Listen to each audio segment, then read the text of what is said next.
In the heart of Ibira lands lay Odogu, a village where traditions were sacred and the spirits of the ancestors watched over the people. The villagers believed that the land itself was alive, a vessel for their forefathers who had long passed but never truly left. Their spirits were woven into the trees, the rivers, and even the very soil. At the center of Odogu stood the shrine of Oduhomo, the earth's wrath. The elders told stories of how the land would consume anyone who disrespected it. The earth does not forget. The old priest, Ohindosa, often warned, his voice thick with wisdom. It waits, and when the time comes, it takes what is old. Despite these warnings, younger generations began to mock the old ways. Some believed the tales were mere superstitions meant to control them. Others, blinded by greed and arrogance, dared to test the spirits. Ozumi was the most beautiful maiden in Odogu. Her skin glowed with polished ebony. Her waist was slim, and her laughter could make any young man weak. But she was also arrogant, believing herself untouchable. One evening, as she and her friends fetched water from the sacred Okenye River, they began teasing the spirits. These ancestors, do they have no better work than to watch us? Ozumi scoffed. Her friends giggled, uneasy but unwilling to challenge her. Maybe they are too old to move, another girl added, laughing. Suddenly, a strong wind howled through the trees, sending shivers down their spines. The river rippled unnaturally. Ozumi rolled her eyes. If they are real, let them come for me, she shouted, stamping her foot on the ground. Her friends gasped as dark, shadowy hands emerged from the cracked earth. Grasping her ankles, Ozumi screamed, struggling, but the hands tightened their grip, pulling her downward. The girls fled, their terrified cries echoing through the night. By the time the villagers arrived, all that remained was Ozumi's head, her wide, fear-stricken eyes staring into nothingness. Slowly, the earth swallowed the last of her, leaving only an eerie silence.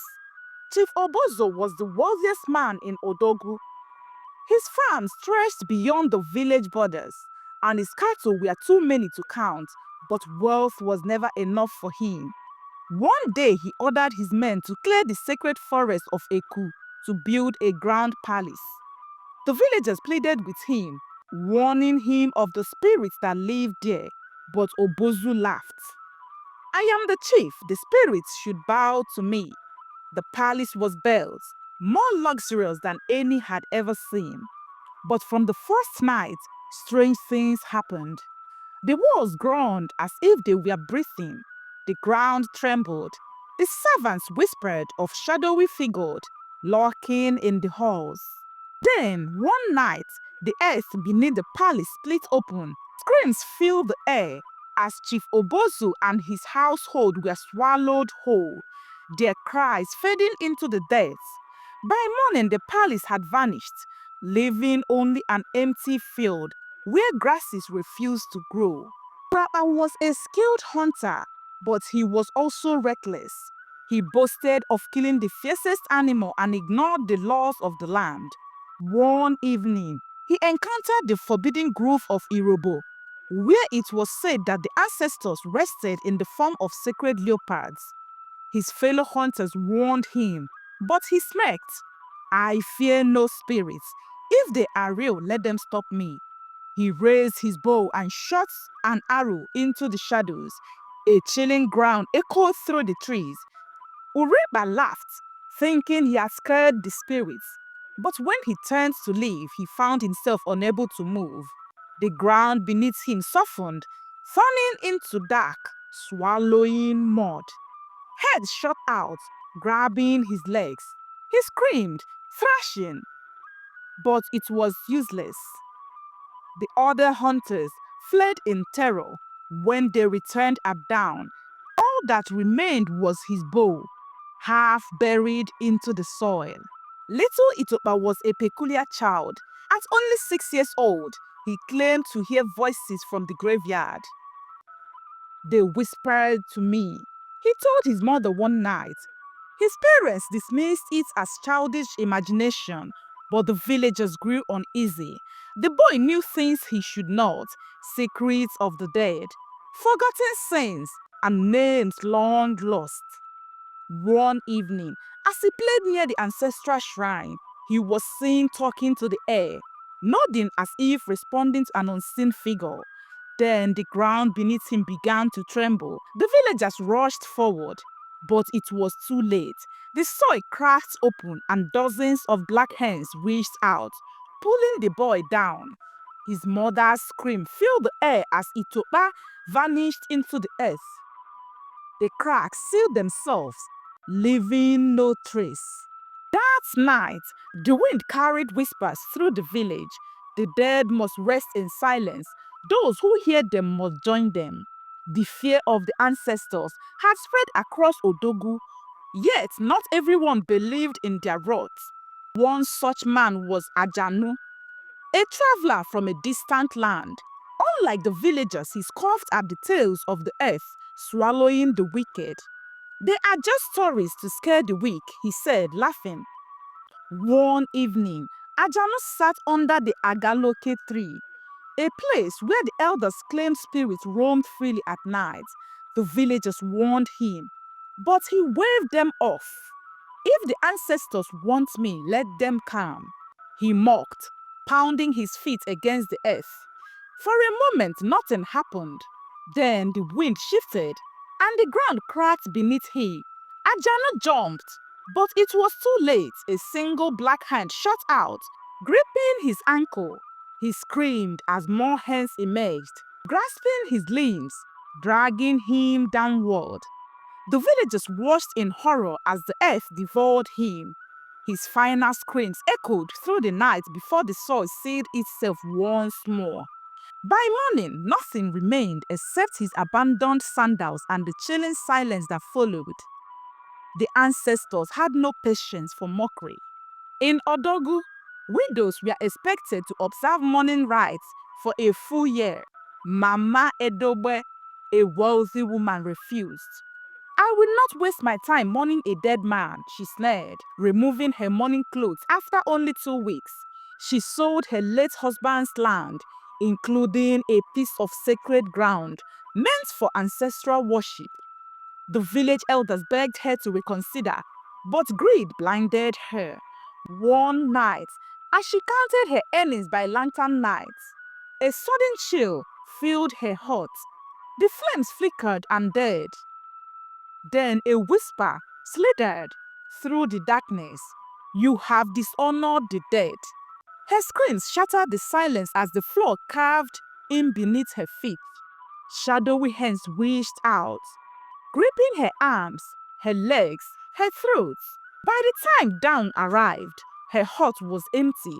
No body, no trace, only the sound of the wind carrying whispers through the village. She had refused to respect the dead, and now she had joined them. With each passing day, fear spread through Odogu. More villagers were vanishing. The earth was angry. Chief Obase, the newly appointed leader, gathered the elders. We must seek the gods, he declared. Only them can tell us how to stop this wrath. The elders agreed, and together they journeyed to Okenwe shrine, deep within the forest. There the priest, Ohindosa, called upon the spirits. The ground trembled and a deep voice echoed from nowhere and everywhere at once. The land remembers. The dead are restless. Only true atonement can bring peace. The villagers wept, for they knew what this meant. A cleansing must take place. But how? While the village searched for answers, a tragic tale unfolded. Ene, a desperate woman, had sacrificed her newborn child in secret, hoping for wealth. She buried the infant beneath a baobab tree, believing no one would ever know. But the earth knew. One fateful night, Ene woke to a baby's cries. They grew louder, echoing from beneath her hut. Shaking the terror, she fled outside, only to find tiny black hands bursting from the ground, reaching for her. She screamed, falling backward. As the hands wrapped around her ankles, "You did this," a ghostly voice whispered. The villagers found her the next morning, her lifeless body half buried in the soil. Justice had been served. The people of Odogu could no longer ignore the truth. The ancestors were angry, and the curse would not end until the village made amends. The priest, Ohindasa, gathered the elders, the warriors, the hunters, and the people. A great sacrifice was needed, not of blood, but of repentance. Each villager was ordered to confess their sins before the shrine. Those who had stolen, lied, or disrespected the dead wept before the spirits, begging for forgiveness. For 7 days and 7 nights, the rituals continued. The village elders performed ancient dances, calling upon the spirits. The chief swore an oath to protect the sacred lands. Then, on the 8th morning, the earth was silent. No one was swallowed, no hands emerged, no whispers filled the air. The ancestors had accepted their repentance, but the villagers knew one thing for certain: the land never forgets. Among the villagers of Odogu was a young girl named Onome from birth. She had been different. She often spoke to people no one else could see and knew things she had never been told. Her mother, Mama Enejo, feared for her. "You must never speak of these things, my child," she warned. "People will think you are cursed." But one fateful night, Onome woke up screaming. "The ancestors are not done," she cried. "There is still evil among us." The villagers gathered at her hut as she pointed a trembling finger toward the shrine. "The one who defiled the sacred land still walks among us," she declared. The ancestors demand justice. Fear gripped the villagers. Who was she talking about? Had someone escaped the wrath of the earth? Onome's visions had never been wrong. And soon the truth would be revealed. Far from the village center, in a compound built with stolen wealth, lived Odama, younger brother of the late chief. Many believed that Odama should have been chief, but the gods had chosen Obase. Bitter and envious, Odama had once sought power through forbidden means. He had secretly buried a live tortoise under the throne seat, a ritual meant to seal the chieftaincy. But the spirit had rejected his offering. The tortoise died in agony, and the ritual failed. Now, Onome's vision had put him in danger. That night, he awoke to the sound of scratching beneath his bed. A low croaking whisper filled his ears. "You buried me alive, and now I have come for you." The next morning, his wife found his body. His mouth was frozen in a silent scream, and his nails were caked with dirt, as though he had tried to claw his way out of the grave. Earth always collects its debt. Just when the village thought the curse had ended, something impossible happened. A man named Efe, who had been buried 6 years ago, returned. His clothes were tattered, his skin covered in dust. But there was no mistaking him. The villagers watched in horror as he walked into the marketplace alive. "It is me," he said. "I never truly died." Whispers spread like wildfire. Some fled in fears, others wept. Efa had once been accused of stealing from the shrine. The elders had condemned him to be buried alive as punishment, but the earth did not take him. He revealed. Instead, the ancestors spared him to bear witness to their judgments. The voice trembled with rage. "You have killed many who were innocent, while the guilty still walk free." The villagers gasped. Had they been punishing the wrong people all along?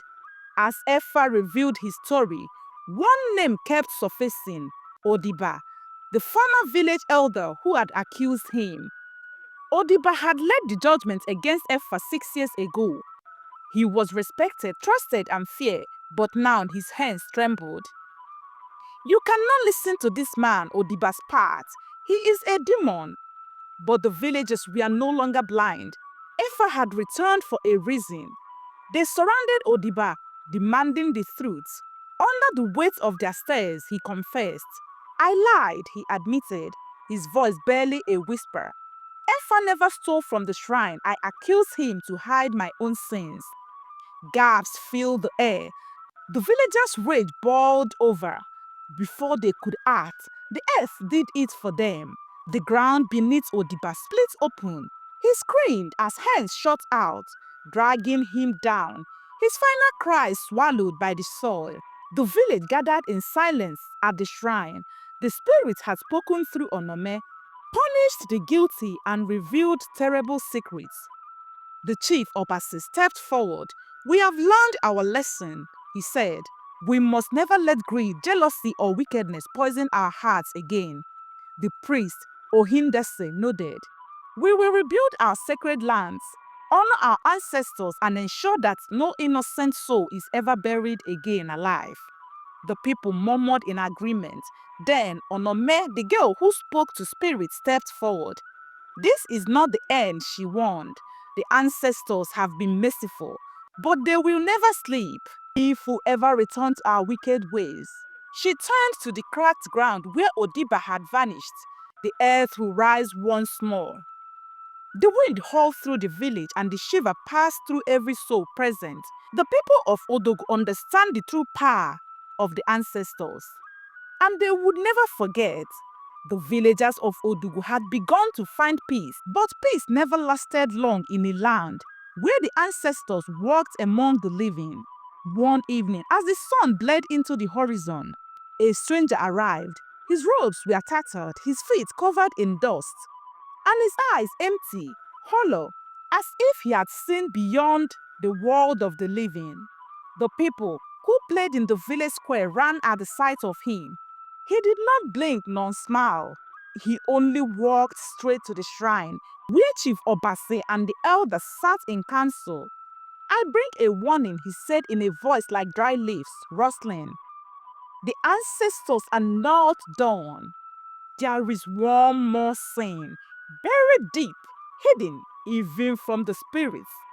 The villagers murmured in fear. Had they not suffered enough? The stranger turned his gaze upon Onome, the girl who spoke to spirits. You must be the one to find it, he said, or the ancestors will tear this village apart. Then, without another word, he collapsed to the ground, lifeless. The air grew thick with dread. What was this final sin? And why had the stranger died the moment he spoke of it? Onome could not sleep. The words of the stranger echoed in her mind. There was still one more sin, but what? That night she had a vision. A hand reaching from the ground, a voice whispering a name, Ojachide. The next morning, she gathered the elders. We must find Ojachide's grave, she said. The elders hesitated. Ojachide was buried long ago, said the priest, Ohindase. She died peacefully in her sleep. But Onome shook her head. No, that is what you were told, but the ancestors say otherwise. The villagers gathered at the burial ground. They dug where Onome pointed, their hands trembling. And then they found it, the bones of Ojachide, bound in iron chains, her mouth stuffed with clothes. She had not died in peace. She had been murdered. The discovery shook the village. Who had done this and why? The elders whispered among themselves. Ojachide had been the first wife of the former chief, a woman known for her wisdom and kindness. Someone killed her to silence her. Onome said, but who? That night, the priest Ohindase visited Onome in secret. I know the truth, he admitted, his voice heavy with guilt. Many years ago, Ojachide learned of a great betrayal. She planned to reveal it to the village, but before she could, she was taken. Onome's heart pounded. What betrayal? Ohindase hesitated, then spoke the words that would change everything. The former chief, Obase's father, was not the rightful ruler. He stole the chieftaincy through deception. Ojochide knew the truth. This is why she was killed. Onome gasped. The village had been ruled by a false king, and now the ancestors wanted justice. The truth spread through Odogu like wildfire. For decades, the people had followed the descendants of a man who was never meant to be chief. Chief Obasi stood before the shrine, his face pale. "I did not know," he whispered, "but I have ruled under a lie." The priest Ohindase wept. The ancestors would not be satisfied until the bloodline is cleansed. The villagers trembled. Did this man Obase had to die? No, said Onome. The ancestors do not seek death, they seek balance. There was only one way. Obase had to renounce the chieftaincy, and the true heir, if they could be found, must take the throne. But who was the rightful heir? And if the ancestors had waited this long, what roads would they bring if the truth was ignored? The village searched through the old records, spoken legends, and forgotten scrolls. And at last they found it. The true heir was a man, long cast aside, Audu, a farmer who had lived on the outskirts of Odogu his whole life, unaware of his royal blood. The moment Audu stepped into the shrine, the wind howled, the ground rumbled beneath them. The spirit had accepted him. Obasi removed the chieftaincy beads from his neck, knelt before Audu, and placed them in his hands. At that moment, the skies cleared.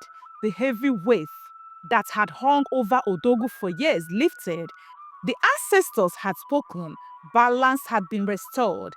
And from that day forward, the village of Odogu knew one thing for certain: the earth never forgets. From this story, we learn that no matter how deeply a secret is buried, it will be uncovered. No one escapes the consequences of their actions. A kingdom built on lies will collapse, but truth brings balance.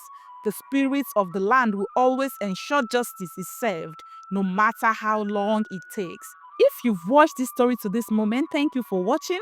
Don't forget to click the like button, share your thoughts in the comment section, and subscribe if you haven't subscribed. Thank you very much. I'll see you in my next story. Bye.